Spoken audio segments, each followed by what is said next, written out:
India Legal presents Courts Roundup.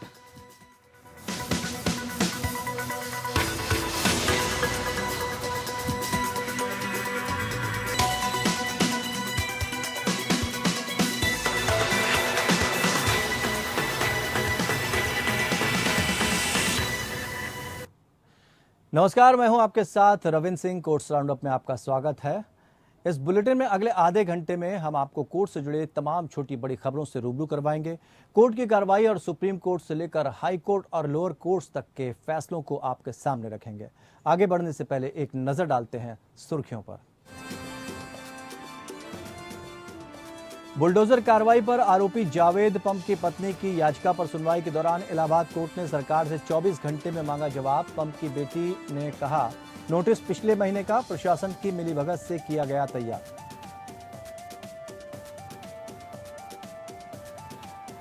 Uttar Pradesh में हुई bulldozer कार्रवाई पर जमीयत उलेमाए हिंद ने सुप्रीम कोर्ट में दाखिल किया हलफनामा। अतिक्रमण हटाने पर बुलडोजर कार्रवाई को दी गई है चुनौती।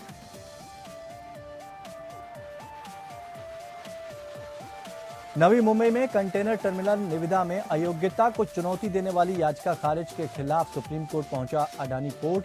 आदेश के बाद सुप्रीम कोर्ट में स्पेशल लीव पिटीशन डाली गई।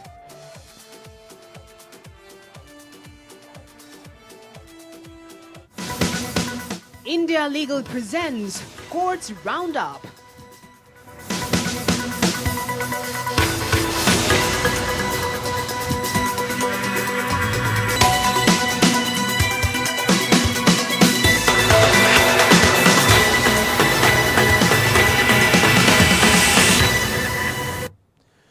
इलाहाबाद हाई कोर्ट ने मंगलवार को प्रयागराज के अटाला हिंसा के मास्टरमाइंड जावेद मोहम्मद उर्फ पंप का घर ढहाए जाने के मामले की सुनवाई की। हाई कोर्ट ने यूपी सरकार और प्रयागराज विकास प्राधिकरण से 24 घंटे के भीतर जवाब मांगा है। अब 30 जून को सुनवाई होगी।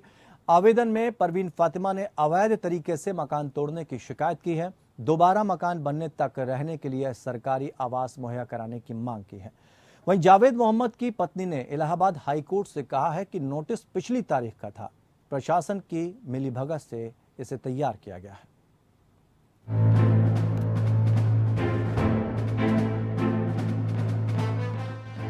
अटाला हिंसा के मास्टरमाइंड मोहम्मद जावेद उर्फ जावेद पंप की पत्नी परवीन फातिमा के घर की ध्वस्त किए जाने को चुनौती देने वाली याचिका पर इलाहाबाद हाई कोर्ट में सुनवाई हुई।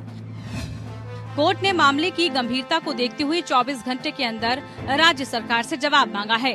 कोर्ट ने राज्य सरकार की तरफ से एडवोकेट जनरल अजय कुमार मिश्रा ने पक्ष रखा। इस मामले में अब अगली सुनवाई 30 जून को होगी। इलाहाबाद हाई कोर्ट की जस्टिस सुनीता अग्रवाल ने सोमवार को प्रयागराज हिंसा के आरोपी जावेद मोहम्मद की पत्नी द्वारा जिला प्रशासन और प्रयागराज विकास प्राधिकरण द्वारा जून 12 को उनके घर को तोड़ने के खिलाफ दायर याचिका पर सुनवाई से खुद को अलग कर लिया है। इस मामले को जस्टिस सुनीता अग्रवाल और जस्टिस विक्रम डी चौहान की खंडपीठ के समक्ष सूचीबद्ध किया गया था। हालांकि जब मामला सोमवार को सुनवाई के लिए आया तो पीठ ने आदेश पारित किया है कि मामले को एक अन्य पीठ के समक्ष रखा जाए, जिसमें जस्टिस सुनीता अग्रवाल सदस्य नहीं हैं। याचिका में परवीन फातिमा का कहना है कि उनका घर बगैर किसी नोटिस के गैर कानूनी तरीके से ध्वस्त कर दिया गया है। फातिमा ने कहा कि उनके पास ध्वस्त घर के संबंध में सभी वैध दस्तावेज थे। हालांकि बिना कोई नोटिस दिए मकान को गिरा दिया गया। परवीन फातिमा का आरोप है कि घर ध्वस्त किए जाने के दौरान उन्हें और उनकी बेटी को गैर कानूनी तरीके से अवैध हिरासत में भी रखा जाए, जिन्होंने याचिका में दोषी अधिकारियों पर कार्रवाई की मांग की है। अर्जी में जावेद की पत्नी परवीन फातिमा ने खुद का मकान बताया है। परवीन ने कहा कि ये घर उनके पिता ने गिफ्ट किया था। 12 जून को जिला प्रशासन ने उनके घर को जावेद का बताते हुए जमींदोज कर दिया है, जबकि सरकारी दस्तावेजों में घर उनके नाम पर है। कार्रवाई से पहले उन्हें पक्ष रखने का भी मौका नहीं दिया गया। परवीन फातिमा ने याचिका में कोर्ट से दोबारा घर बनाने का निर्देश दिए जाने की मांग की है। जब तक दोबारा घर नहीं बन जाता तब तक रहने के लिए सरकारी आवास उपलब्ध कराने की मांग भी की है। गौरतलब हो कि 10 जून को प्रयागराज के अटाला इलाके में हुई हिंसा मामले में पुलिस ने मोहम्मद जावेद को मास्टरमाइंड मानते हुए गिरफ्तार कर जेल भेज दिया है। 12 जून को पीडीए ने उसके घर को अवैध निर्माण बताते हुए बुलडोजर चलाकर ध्वस्त कर दिया। जावेद की पत्नी परवीन फातिमा ने 12 जून को ही हाई कोर्ट के चीफ जस्टिस को लेटर पिटीशन दाखिल की थी। लेटर पिटीशन में भी उन्होंने पूरी कार्रवाई को गैर कानूनी बताया था। हालांकि जावेद की पत्नी ने लेटर पिटीशन को कोर्ट ने सुनवाई से इनकार करते हुए प्रॉपर पिटीशन दाखिल करने का निर्देश दिया था। Bureau report.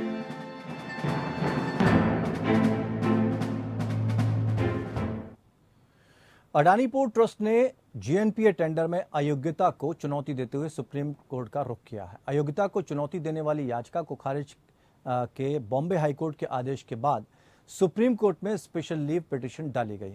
पीठ से पोर्ट अथॉरिटी को बोलियों के साथ आगे बढ़ने से रोकने के लिए यथा स्थिति प्रदान करने का भी आग्रह किया गया था।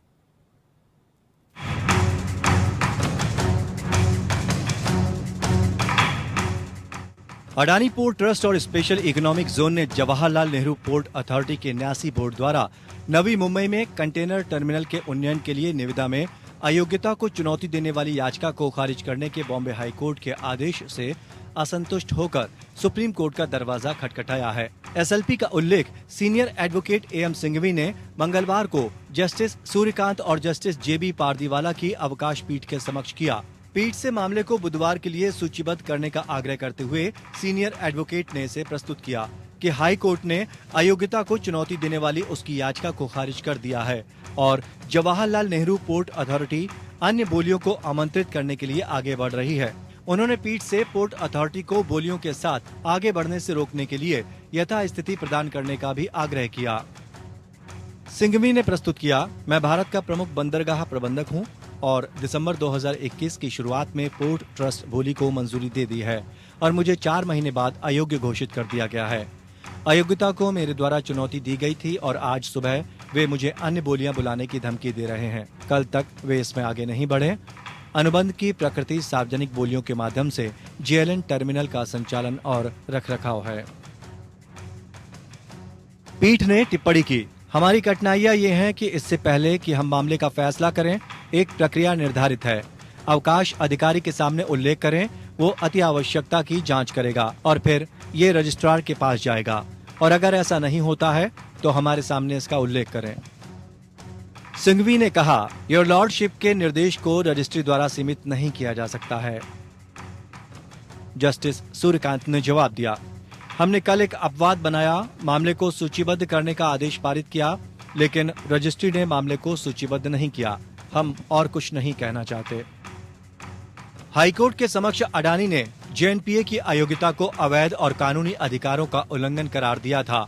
इसने बोर्ड को उच्चतम बोली लगाने वाले की घोषणा करने या याचिका की सुनवाई के दौरान किसी अन्य बोली लगाने वाले के साथ रियायत समझौते पर हस्ताक्षर करने से रोकने के निर्देश देने की मांग की थी। अडानी ने पत्र के सर्कुलेशन और कार्यान्वयन पर रोक के बाद निविदा प्रक्रिया के प्रस्ताव के लिए अनुरोध आरएफपी चरण में भाग लेने की अनुमति देने के निर्देश मांगे हैं।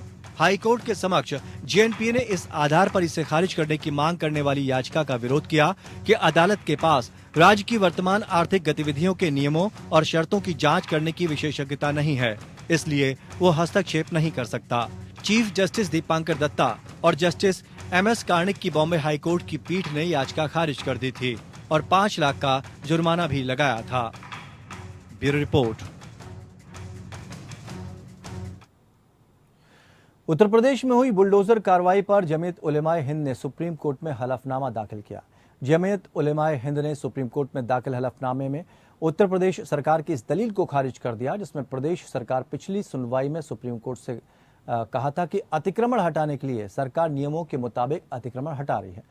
इसके सबूत के तौर पर जमीयत ने अपने हलफनामे में सहारनपुर में प्रदेश सरकार द्वारा की गई बुलडोजर की कार्रवाई के फोटोग्राफ और वीडियो अदालत में जमा किए हैं। जमीयत ने अपने हलफनामे में कहा है कि राज्य सरकारें अतिक्रमण हटाने के नाम पर समुदाय विशेष को निशाना बनाकर उनके खिलाफ काम कर रही हैं। इतना ही नहीं, जमीयत ने अपने हलफनामे में यह भी कहा है कि सरकार की बुलडोजर की कार्रवाई उन जगहों पर भी हो रही है जहां दंगे नहीं हुए। सरकार की ये कार्रवाई कुछ आरोपियों की सबक सिखाने के लिए बुलडोजर की कार्रवाई कर रही है, जहां सरकार इसे अतिक्रमण हटाने का मामला बता रही है। वहीं दूसरी तरफ अतिक्रमण को हटाने के लिए उचित प्रक्रिया का पालन नहीं किया जा रहा।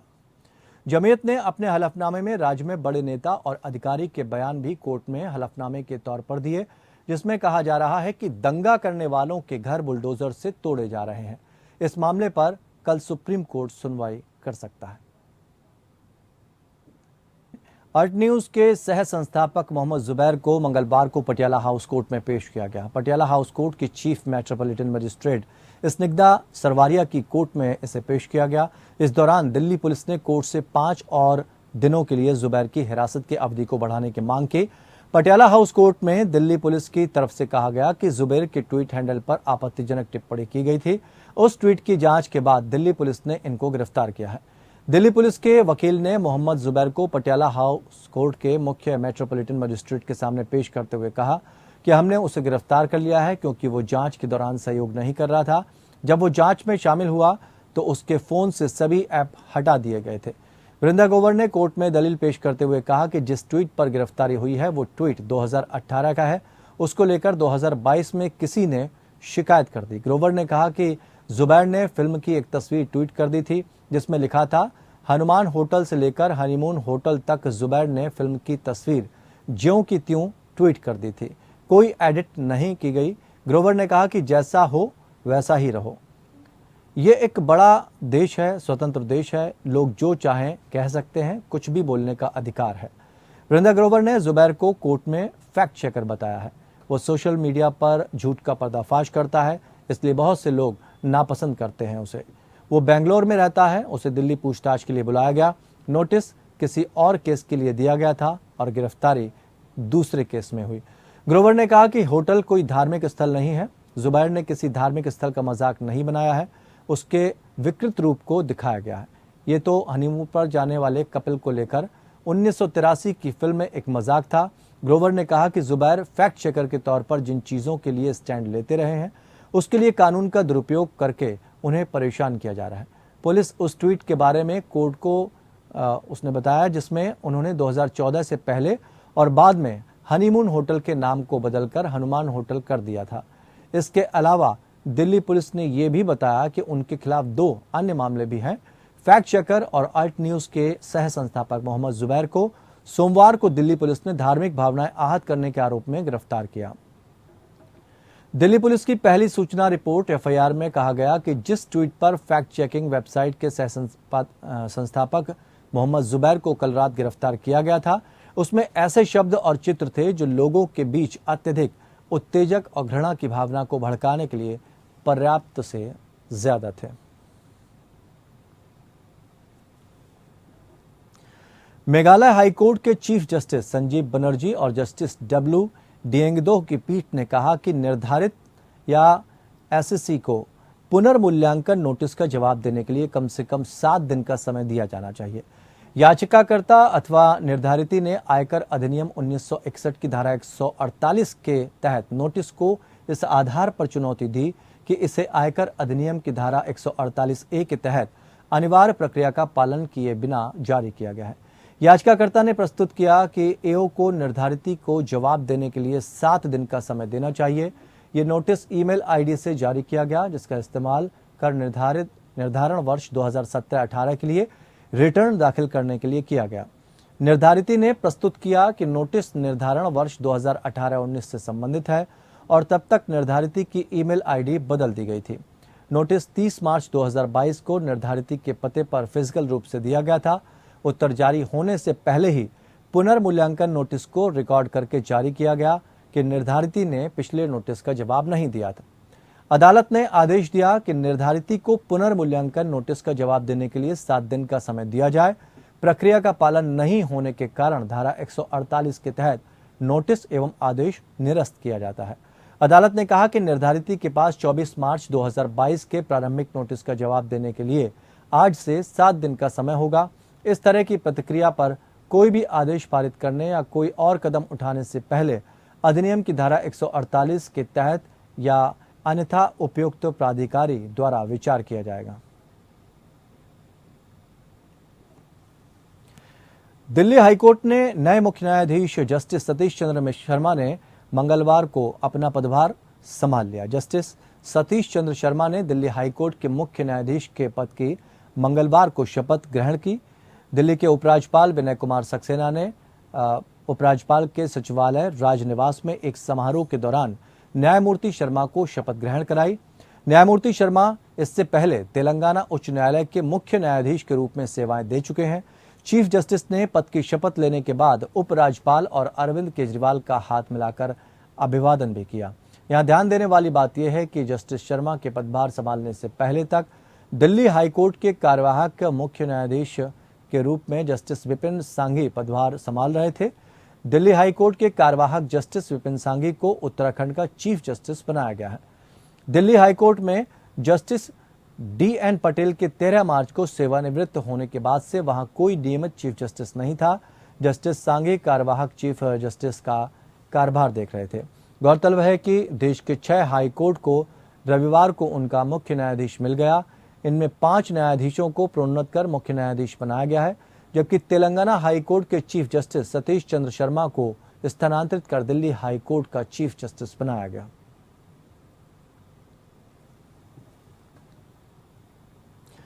मद्रास हाईकोर्ट ने एक पूर्व जिला जज द्वारा स्वैच्छिक सेवानिवृत्ति के रूप में अनिवार्य सेवानिवृत्ति के आदेश में संशोधन की मांग करने वाली याचिका को स्वीकार कर लिया है। चीफ जस्टिस मुनीश्वर नाथ भंडारी और जस्टिस एन माला की पीठ ने कहा कि इस मुद्दे पर गुणदोष के आधार पर निर्णय की आवश्यकता नहीं है। अदालत ने कहा कि हम याचिकाकर्ता की प्रार्थना को ऐसी प्रकृति की नहीं पाते जिस पर विचार या स्वीकार नहीं किया जा सकता है। प्रार्थना है कि उन्हें अनिवार्य सेवानिवृत्ति दिए जाने की तिथि से स्वैच्छिक सेवानिवृत्ति के आवेदन को स्वीकार किया जाए। इस पर विवाद नहीं है कि अनिवार्य सेवानिवृत्ति या स्वैच्छिक सेवानिवृत्ति से पैदा सेवानिवृत्ति लाभ समान होंगे और याचिकाकर्ता किसी अतिरिक्त लाभ का दावा नहीं कर सका है। याचिकाकर्ता को अनिवार्य सेवानिवृत्ति के आदेश की तारीख से स्वैच्छिक सेवानिवृत्त माना जाएगा। मौजूदा मामले में याचिकाकर्ता को प्रशासनिक समिति के निर्णय के अनुसार 55 वर्ष की आयु प्राप्त करने पर और औसत से कम की केवल एक टिप्पणी के आधार पर अनिवार्य सेवानिवृत्ति का आदेश दिया गया था। एडवोकेट KM मृत्युंजयन ने के लिए सीनियर एडवोकेट ARL सुंदरसन ने प्रस्तुत किया कि अनिवार्य सेवानिवृत्ति का आदेश सामान्य रूप से इसकी प्रकृति और आवेदन को देखते हुए एक कलंक है। किसी भी स्थिति में याचिकाकर्ता आदेश को चुनौती देने का इरादा नहीं रखता है। वो स्वैच्छिक सेवानिवृत्ति के आदेश के साथ अनिवार्य सेवानिवृत्ति के आदेश को प्रतिस्थापित करने के लिए कह रहा है।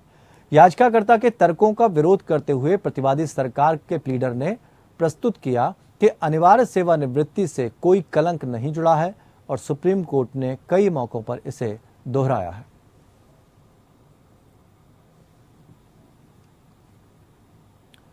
तो कोर्ट्स राउंडअप में फिलहाल इतना ही। नमस्कार। India Legal presents Courts Roundup.